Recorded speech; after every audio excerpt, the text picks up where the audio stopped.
हाँ तो क्या लिखा है हेडिंग आपने? प्रोडक्ट ऑफ मैट्रिसेस, तो वही लिख दो इसके अंदर। तो अगेन इसके अंदर वही सब चीजें हैं, रो बाई कॉलम भी हम कर सकते हैं, कॉलम बाई कॉलम भी कर सकते हैं। तो हम पूरे मैट्रिक्स में हमेशा करेंगे रो बाई कॉलम, जैसे हमने वहां पे सीखा था डिटरमिनेंट में, सेम उसी तरीके से। ठीक है, लिखो इसके अंदर multiplication of matrix A and B, multiplication of matrix A and B exist exist if हाँ तो भाई हमने डिटरमिनेंट में बात की थी कि दो डिटरमिनेंट का प्रोडक्ट कब एग्जिस्ट करता है? जब,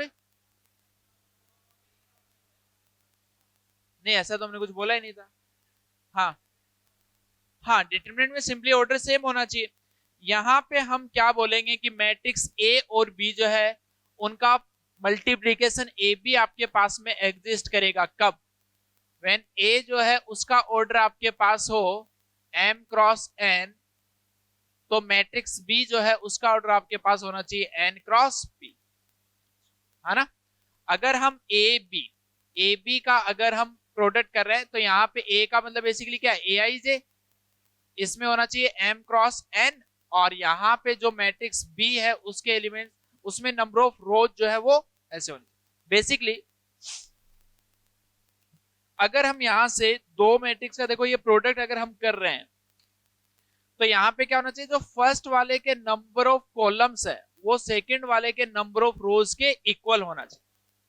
जब भी दो मैट्रिक्स का हम प्रोडक्ट करेंगे तो तभी पॉसिबल होगा जब फर्स्ट के कॉलम सेकंड की रो के इक्वल हो। अरे आ रही के बात समझ में? और यहां से अगर हम बात करें कि इन दोनों का जो प्रोडक्ट है, इन दोनों का जो प्रोडक्ट है अगर उसके ऑर्डर की हम बात करें तो वो आता है m क्रॉस p। ठीक है भाई, बीच वाले दोनों के इक्वल होने चाहिए और जो बच गए वो ऑर्डर है।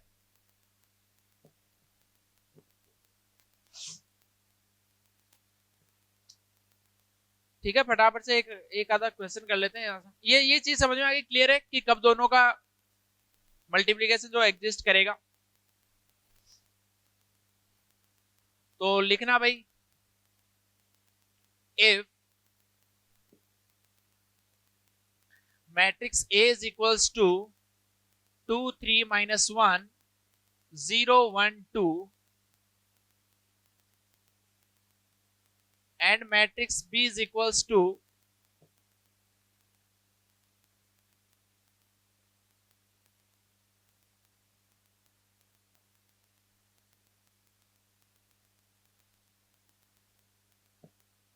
if matrix A is, then find AB, find AB, find AB and BA, find AB and BA।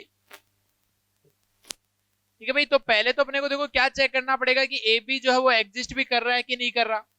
तो ए बी आपके पास में देखो, ए का आपके पास ऑर्डर जो कितना है 2 क्रॉस 3 और बी का है 3 क्रॉस 2।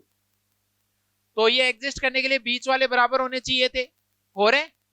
और इसका ऑर्डर क्या आता था 2 क्रॉस 2, इसका मतलब एग्जिस्ट कर रहा है। तो भाई एग्जिस्ट कर रहा है तो कर देते हैं मल्टीप्लाई, है ना, ए इंटू बी। तो इन दोनों को देखो पहले एक साथ लिख लो, 2 3 माइनस 1 0 1 2, यहां पे आएगा 1 2 माइनस 1 0 3 5। तो ये तो देखो अपने को पता चल गया कि इनका जो प्रोडक्ट आना है उसका ऑर्डर आपके पास में कितना होगा 2 क्रॉस 2 का, ऐसा कुछ। तो सेम वही चीज करनी है हमने। वहां पे देखो क्या बोला था डिटरमिनेंट में कि इसकी फर्स्ट रो पकड़ लो और इसकी रो को कॉलम से मल्टीप्लाई करते जाओ। तो रो को अगर देखो फर्स्ट कॉलम से मल्टीप्लाई करेंगे तो ये कितना आ रहा है 2 माइनस का 3 माइनस का 3, फिर इससे कर दो तो 4 प्लस का 0 माइनस का 5, फिर सेकेंड रो पकड़ लो और इसको कॉलम से मल्टीप्लाई करते जाओ भाई। तो 0 माइनस 1 प्लस 6 0 0 10। अरे बोलो, कर पाओगे इजीली? ये क्या था 0 प्लस 0 10। ठीक है, बी ए। अब बी ए पहले चेक करना पड़ेगा भाई एग्जिस्ट कर रहा है कि नहीं। ऐसा जरूरी नहीं है कि ए बी अगर एग्जिस्ट कर रहा है तो बी ए भी एग्जिस्ट करे। तो बी ए का मतलब लिख के देख लो भाई, बी का ऑर्डर है 3x2, ए का मतलब है 2x3, बीच वाले सेम होने चाहिए, वो सेम है। और ऑर्डर कितना आएगा इसका 3x3। तो बी का मतलब था 1 2 -1 0 3 5 इनटू में इसको किससे प्रोडक्ट करना है 2 3 -1 0 1 2। अब आपको पहले से पता चल गया इसका ऑर्डर कितना आएगा। अरे कितना ऑर्डर आएगा, कितना ऑर्डर आएगा 3x3। तो चलिए वही वापस से इसकी पहली रो पकड़ लो, कॉलम से मल्टीप्लाई करते जाओ। तो 2 + 0 3 + 2 -1 + 4। फिर इसकी सेकंड रो पकड़ लो, सारे कॉलम से मल्टीप्लाई, -2 + 0 -3 + 0 1 + 0। फिर इसकी थर्ड रो को सबसे मल्टीप्लाई कर दो तो 6 + 0 9 + 5 और -3 +।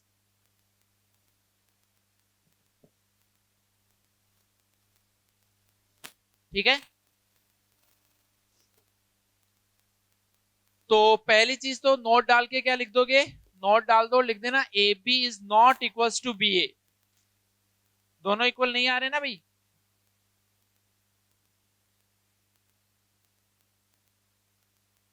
ठीक है,